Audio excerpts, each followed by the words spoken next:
Hello everyone. Standard 12th में economics में last video में हमने हमारा जो रिवीजन का सेक्शन सी कंप्लीट किया था। आज के इस वीडियो में हम हमारा सेक्शन डी जो है रिवीजन का वो हम स्टार्ट करेंगे। So let's get start.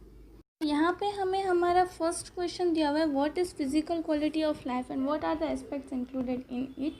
Consumptions of living standard by a person और group of a people is identified as a physical quality of life. The consumptions of goods and services consumed by an individual during a period of 1 year determine the physical quality of life.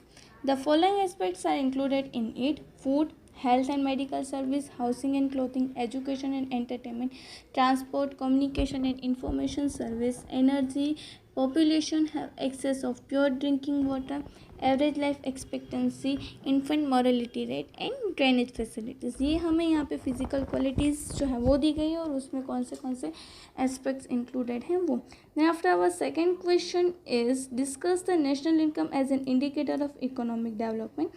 If there is a continuous increase in the real income of the country for a long period of time, it is said that the country has attained a economic development. The real national income is calculated on the constant price. If the rate of national income is high, the development rate is to be set or too high, the development rate is to be set high. And if the national income increase at a lower rate, the rate of development is low. If the national income does not rise, is deficit state of tendency, and if national income decrease, there is a underdevelopment or negative development.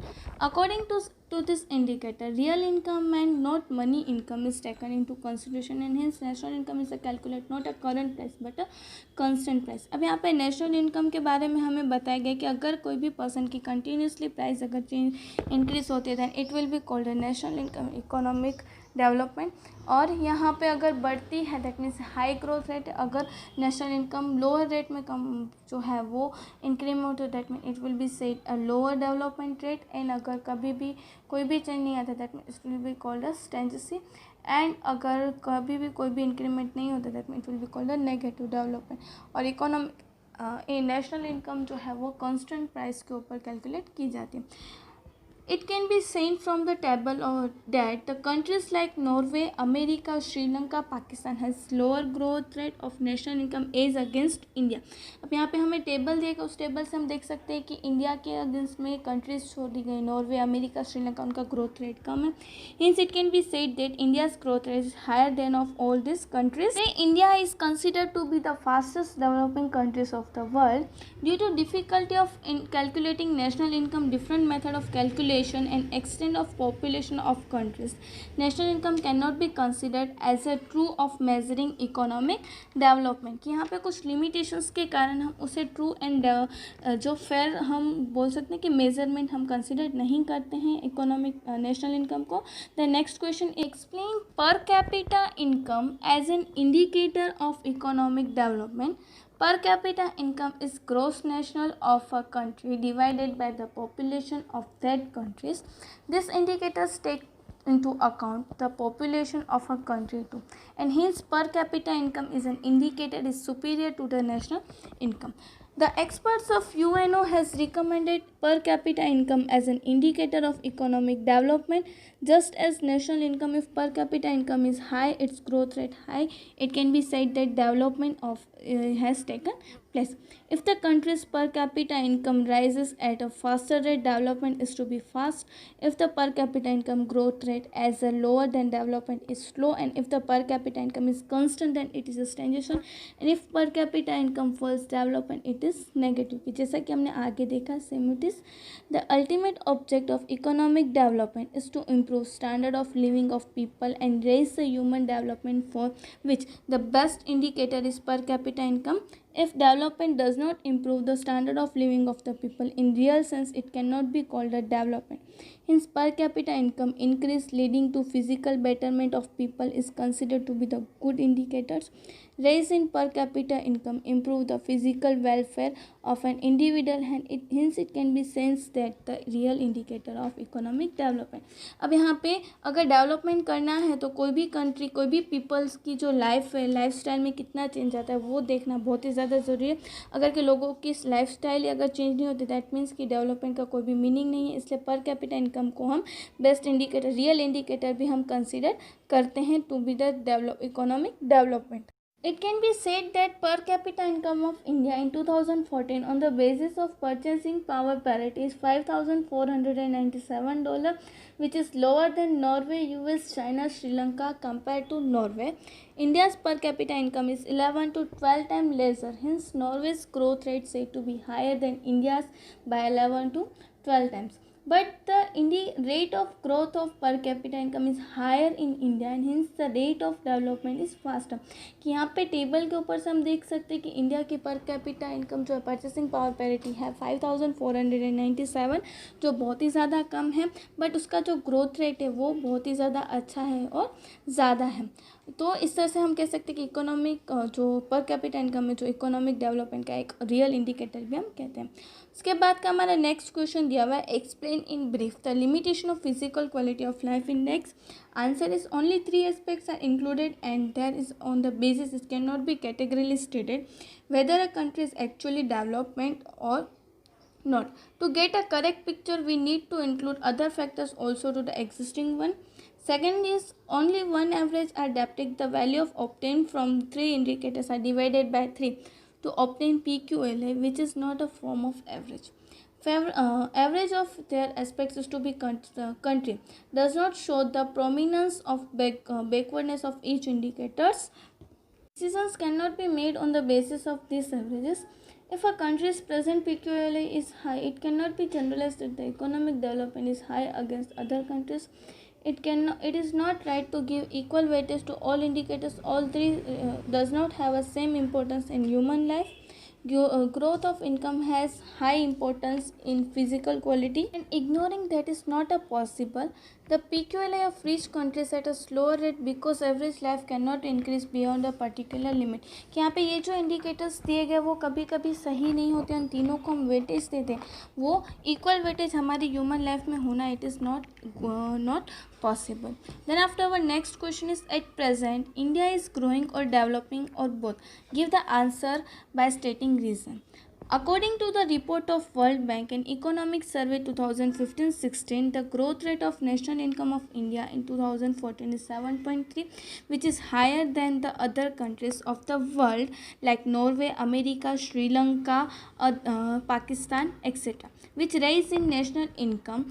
And modern technology is being implemented in the countries, and due to innovation, new seeds, distribution of production and income change. As a result, poverty, unemployment and inequality of income decrease. This is the reflection of economic development of the country. कि यहाँ पे हमें 2015-16 के सर्वे में हमारा जो growth rate था वो 7.3 था. वो किस तरह से है कि अलग अलग इनोवेशंस होते गए, टेक्नोलॉजीज में चेंजेस आते गए. इसलिए in 2014 as per the purchasing power parity of per capita of India is $5,497, which is lower than other countries of the world. But the growth rate of per capita income of India is too high than the other countries of the world, and hence India's rate of economic growth development is faster. Due to in per capita, the basic needs of people are satisfied, and it leads to the physical betterment of people. As a result, with the economic development, social progress also takes place. This is the picture of economic growth as well as economic development. It is not necessary to measure economic development in the context to maintain economic growth. It is inevitable to consider human development as an indicator of economic development. According to the HDI of 2015, India is 0.609. HDI is 130th rank in the list of 188, having moderate human development. This status of India indicates economic development as well as economic growth. तो यहाँ पे हमें अलग अलग situation में India की situation कौन सी किस तरह दी गई है, रियल इनकम में, पर कैपिटा इनकम में, फिर PQLI में और HDI के ऊपर से हमें पता चलता है कि India is a developing and growing countries both. तो यहाँ पे ये हमने हमारा जो चैप्टर नंबर 2 था उसका हमने सेक्शन D किया। अब हम चैप्टर नंबर 3 जो है उसका हम सेक्शन D जो है वो हम करते हैं। यहाँ पे हमें फर्स्ट क्वेश्चन दिया हुआ है, define money and explain its function in brief. According to the Marshall, money is that medium which is used to mean of exchange without any doubt and investigation regardless of time and place। कि money क्या है कि जो हमें easily हम जैसे हम एक दूसरे के साथ एक्सचेंज कर सकते कोई भी डाउट्स के बिना, दैट इज़ अ मनी। दस the which perform the function of money is called money. In order to understand money, it is necessary to understand the functions of money. The first function is money as a medium of exchange. The most important function of money is to act as a medium of exchange and trade. It remove the limitation of lack of double consentness of wants and make exchange easier. The farmer can get money in exchange of wheat and then for money he can buy a cloth, key and etc. कि हम money को easily exchange कर सकते हैं, कोई भी doubts के बिना हम कभी भी उसे एक्सचेंज कर सकते हैं। Second is money as a store of value. Another function of money is store value.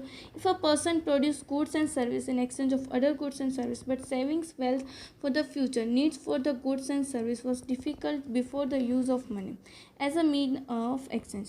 This is made money the most successful mean of exchange as a store value in the term of time. It is easy to have money in a storage of value. It become possible to get money in exchange of crops and save money the future needs to buy goods and service. And after next function is money as a measure of value. Money plays an important role as a measure of value in the barter exchange system. It was difficult to remember the exchange rate and the value of each of goods and service for 20 kgs of wheat and how much kgs of rice, money, etc.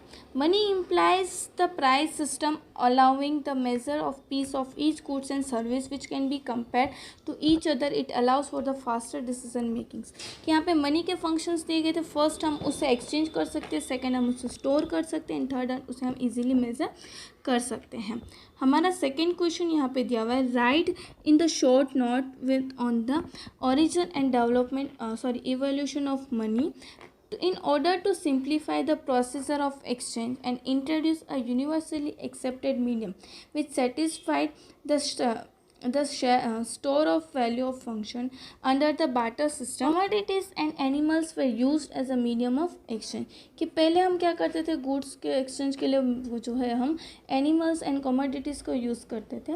Agriculture being a major sector of economy, there was a large production of crop which the required stock is stored and rest of the crops were sold by animals. When required, the animal could also be sold to get goods and service, even crops in return. In this way, animals like horse, cow, buffalo become a mean of exchange in the value of money. कि पहले हम animals का use करते थे कि हमारे जो goods जो है उसे एक्सचेंज करने के लिए, हमें जो गुड्स चाहिए उसके लिए। Then the use of animal as a standard measure and common medium of trade also become a limitation in cost difficulties. Animals are mortal, they get sick and die. Therefore the storage wealth of animal was not advisable. Thus the value of mineral were used instead of animals. At the onset imperialism, the use of coins started as a mean of trade and exchange of goods and service in the kingdom. The only limitations that they were used in the limited societies and regions. Democracy and industrialization inspired the need for modern money as a medium of exchange. By the support of central government, like money become widely accepted as a mean of exchange. Goods and service money also succeeded in overcoming the limitation of shortage of value for money. The advent of banking system made it easier transfer and shortage of money. कि जैसे जैसे democracy industrialisation होता गया वैसे वैसे money को जो है हम कोइंस को हम यूज़ करते लगे, क्योंकि एनिमल्स की एक लिमिटेशंस आ जाती है, कभी कभी उसे हम स्टोर नहीं कर सकते, और ये सारी लिमिटेशंस को कॉप अप करने के लिए जो कोइंस की स्टार्टिंग हुई और गवर्नमेंट ने हमें कोइंस, फिर जो है पेपर मनी, फिर प्लास्टिक मनी, ये सारी चीज़ों की फैसिलिटीज़ भी हमें मिलने लगी। इसके बाद का हमारा थर्ड क्वेश्चन है, explain the statement to much money chasing to the few goods causes inflation. Monetarists consider inflation as a purely monetary phenomenon. According to them, if there is an increase in supply money, the individual earns more income. As money and income of individual of country increase, the demand of necessity increase, while supply of the remain. Then, as supply is less than demand, it leads to increase in price of goods and service, and as a result, the supply of money is more. In any economy based on money income, when supply of money is more than the demands goods and service, then the inflation is created. Hence McCullough says that too much money chasing to few goods causes inflation. अब यहाँ पे हमें ये कहना चाहते हैं कि obviously अगर हमारी इनकम बढ़ती है तो हम क्या करते हैं कि ज़्यादा से ज़्यादा अच्छा गुड्स जो होती है, क्वालिटी वाले गुड्स हम परचेस करना चाहते हैं. एज अ रिज़ल्ट अगर हमें वो हमारी डिमांड बढ़ती है और उस डिमांड के अकॉर्डिंग अगर गुड्स का सप्लाई नहीं होता है तो वो गुड्स की प्राइस जो है वो बढ़ जाती है. तो इसी तरह से एज अ रिज़ल्ट इन्फ्लेशन का रीज़न क्या होता है कि हमारे पास टू मच मनी और फ्यू गुड्स हमारे पास हो तो उसके कारण जो है वो इन्फ्लेशन बढ़ता है. तो ये था एक इन्फ्लेशन का रीज़न ही था यहाँ पे हमारे पास. और इसी के साथ यहाँ पे हमने हमारे जो चैप्टर 3 है उसका भी हमने सेक्शन डी कंप्लीट किया. आपको ये जो सेक्शन डी है एज अ रिवीजन आपको आपकी नोटबुक में लिखना है. इन द नेक्स्ट वीडियो हम सेक्शन ई का रिवीजन करेंगे. Thank you.